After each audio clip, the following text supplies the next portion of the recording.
At pasalamat po tayo. Marami na pong na-booking. No? Na nandun po sa Kongreso at nandun po sa Senado. At yan po ay patuloy na iniimbestigahan. Nanawa, may makulong po talaga ulit na mga senador at mga congressman. Gusto ba makakulong mo yung mga kurakot? Ha?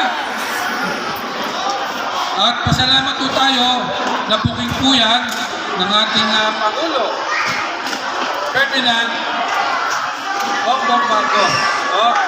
At actually, galing po ako sa meeting sa extension po ng Malacanang at pinag-usapan po doon yung tungkol po sa tupad ng Department of Labor and Employment.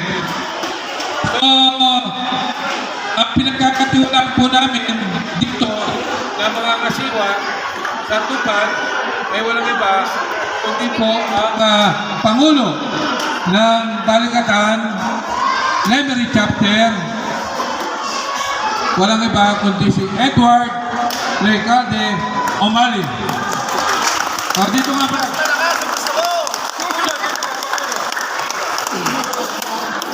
Kaya pagka sinabi ho ni Pangulo Edward na burahin yan dahil pasaway, burado ka, wala kang 6,500. Ha? Wala kang 6,500. Ngayon, baka hindi pa sa inyo sinasabi ho ni Pangulo Edward, nabanggit mo naman sa DSWD, 10,000. 10,000 ha? Hayaan mo sila maging mabait at maging masunugay. Yun. Sa akong ibalita yung mga bagay or dapat malaman nila pa. So, susunod na bigayan.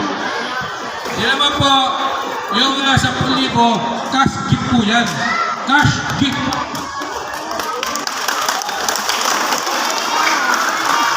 Kung yung, yan na po yung nasunin po kami na tulong sa DSWD. Sino na? Sa medical assistant.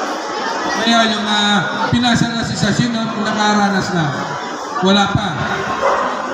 Kung naranasan nyo po, mahirap. Kunyari, medical, financial assistant, may sakit, nasa ospital, hihingi po kayo ng tulong, kailangan nyo po ng medical certificate o abstract certificate. Kailangan nyo po ng reseta. At kailangan nyo po ng request, laboratory. Tapos, kailangan nyo pa ng Barangay Certificate of Indigency. So, ang dami, di ba? Tapos, bibigyan lang ko kayo ng 2,000 o 5,000. Ganun po. Pero, mahaba pa ang pila. Dito, sa atin, kung sakasakali po, kayo ang isa sa papalarin, ang requirements naman po ay valid ID. Ano ba yung valid ID? Voters ID, PhilHealth, driver's license, o kaya national ID. Mamimili lang kayo sa dalawa. O kaya yung TIN number, yung sa BIR. Kung mamimili lang po kayo doon. Dalawa. Tapos pasiserox nyo lang, baliktaran, pagka-xerox, sa isang page, dalawang xerox po yun, ipirmahan nyo lang na 3 pirma nyo, tapos ilalagay nyo yung cellphone number nyo. No? Kung maaari, sulit nyo na rin pangalan nyo kasi minsan yung xerox, malabo, hindi maaninaw yung pangalan nyo, okay, middle name, and surname. Kaya sulit nyo na rin. Ngayon, kung bakit may cellphone number, kasi tatawagan po kayo o may magte-text sa inyo kung kailan nyo po kukubrahin ang 10,000 at kung saan. Kasi pagpunta nyo doon, pinagpakikita nyo para hindi na kayo pumila. At makikita nyo yung mga walang ganon, napakahaba ng pila. At ang daming hawak-hawak ko nilang requirements. Kayo, dahil sa balikatan kayo, at tayo affiliated ng One Movement na isa sa sangay ng extension ng Malacanang through the First Lady of President Bongbong Marcos na si Madam Lisa Araneta Marcos. Paano naman natin? Then kayo yan through DSWD. Ngayon, meron pa isang programa ang DSWD, 15,000 naman. Ito, medyo may requirements naman to. Kasi ilalagay doon kung ano ang inyong gagawing negosyo o hanap buhay. Kunyari, magtitinda ka ng barbecue, banana queue, kaya dagdag puhunan sa sari-sari store, o kaya kung ano pang inyong maisip na alam niyong negosyo ninyo. Tapos, magpapasa rin mo ngayon. May form mo yan na bibigay ko sa inyo. Ang ibig sabihin naman yan, SLP. Ibig sabihin ng SLP, Sustainable Livelihood Program. Ha? At yung 15,000 na yan, hindi nyo na babayaran yan. Actually, pautang yan na wala ng bayaran. Pero kailangan, may nagmamonitor sa inyo, taga-DSWD o taga-barangay official na naatasan ng DSWD na imamonitor kayo kung yung negosyo nyo talaga ay tumutubo o nalulugi. Kasi pagka yung negosyo nyo ay tumutubo, hindi kayo nalulugi, sa susunod, pwedeng kayong peramin ng 50,000 pesos. Ngayon, kung kayo naman ay na-monitor na nalulugi, yung 15,000 nyo, cut off. Wala na kayo. Hanggang doon na lang kayo. Ha? So, ganun pa man, yan po, katulad na sa tupad naman, sa dole, may requirements po yan. 10 araw po kayong maglilinis. At yung 10 araw na yan, nakalagay po ay 8 to 5 p.m. kayo maglilinis. Pero, syempre, hindi naman namin kayo pahirapan, no? Yung 10 araw na yon, imbis na 8 to 5, siguro, pwede na rin mga 3 o 2 oras. Okay na ba sa inyo yan? Pero kailangan may picture taking. May litrato. Kasi ang dole, magbibigay po sa inyo ng 10 pages o 10 copy ng DTR. Ibig sabihin ng DTR, Daily Time Record. Nakalagay doon, anong oras ka pumasok, 8 o'clock. Sa tanghali, anong oras ka umalis dahil kakain ka 12 o'clock. Sa hapon, anong oras ka maglilinis, 1 o'clock. Tapos, anong oras ka matatapos maglinis, 5 o'clock. Yun ang ilalagay. Day 1, tapos ilalagay nyo picture. Day 2, ganun din. Anong oras kayo maglilinis? Alas 8. Anong oras kayo magpapahinga dahil kakain kayo? Alas 12. O anong oras kayo maglilinis sa hapon? Alauna. O anong oras kayo matatapos maglinis? Alas 5. Hanggang day 10 na may attachment ng picture.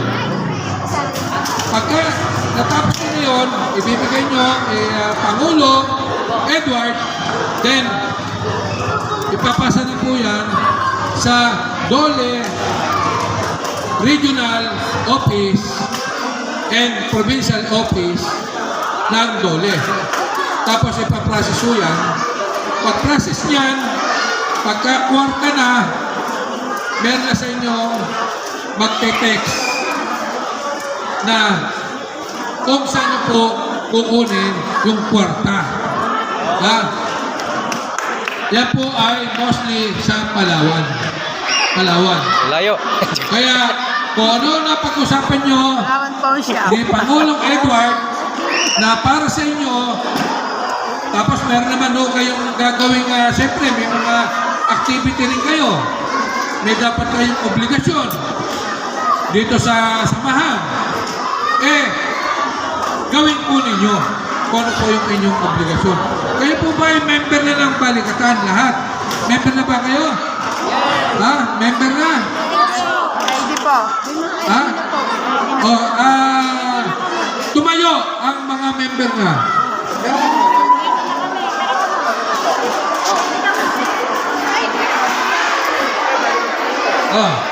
Yung mga member na. Kasi pagka hindi pa kayo member, wala kayong tupad. Kaya kung wala pa kayong membership, magpa-member na kayo kay Pangulong Edward. Otherwise, yung sa dolo nyo, wala yan. Yung DSW nyo, wala kayo. Pati yung Sustainable Livelihood Program. Kasi pina-priority ho namin na kayo po ay member ng Balikatan People's Alliance. Malinaw po ba? Kayo yung mga member, kayo ay manunumpa ng katungkulan para kung ano po ang inyong obligasyon. Pero kayo pa nasumpay ko po sa one movement.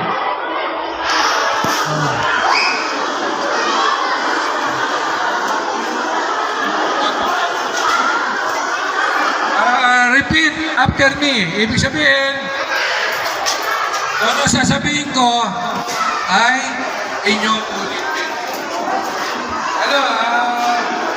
Maganda nga pala. Yung mga bagong po, tumayo na rin. Kita nyo, tumati kayo agad ko. Yung sister. Nakapasok na ba sa trabaho yung pinasok ko sa trabaho? Kaswelto niya, 500 na tayo. Plus pa. Kaya yayaman nyo. Yayaman yung pinasok ko sa trabaho. Bibidyo ko pa yan. Karating mo to hanggang Malacanang. Kaya pagpakit kayo, magkakulita kayo. Taas pa lang kamay. Taas.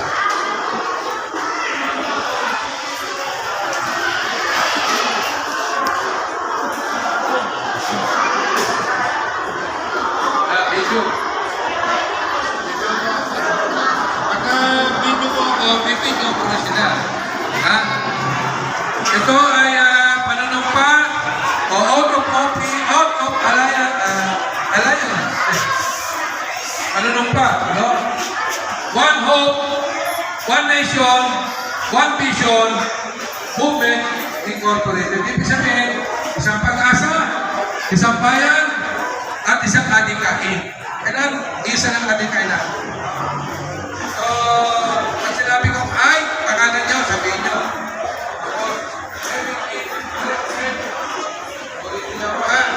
Okay, ready? Panunumpa. Out of alliance. Ako si having been selected as bona fide member of the One Movement.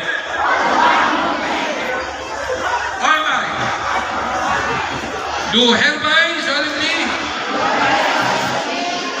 swear that I will consistently and faithfully discharge to the best of my ability the duties and responsibilities entailed in my membership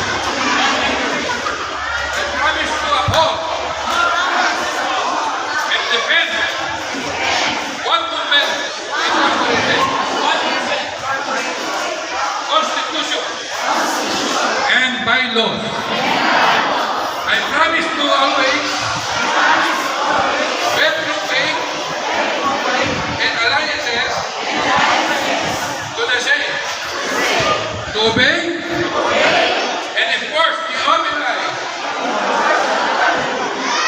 those rules and regulations. And I promise to actively and support all OMI activities and programs, including those that shall be adopted to benefit the OMI in general,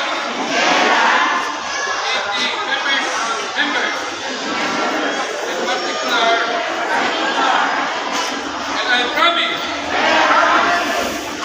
to impose this obligation upon myself voluntarily and without mental reservation or purpose of evasion.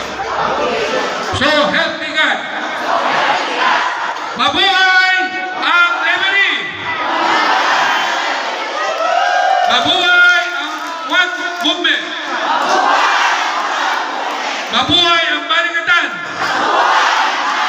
Mabuhay si Presidente Bongbong Marcos! Mabuhay ang Pilipinas! Okay, kakamayan kayo lahat ni President. Kakamayan niyo sila. Kakamayan niyo. Kakamayan kayo. Yan, kamayan niyo. Kamayan niyo.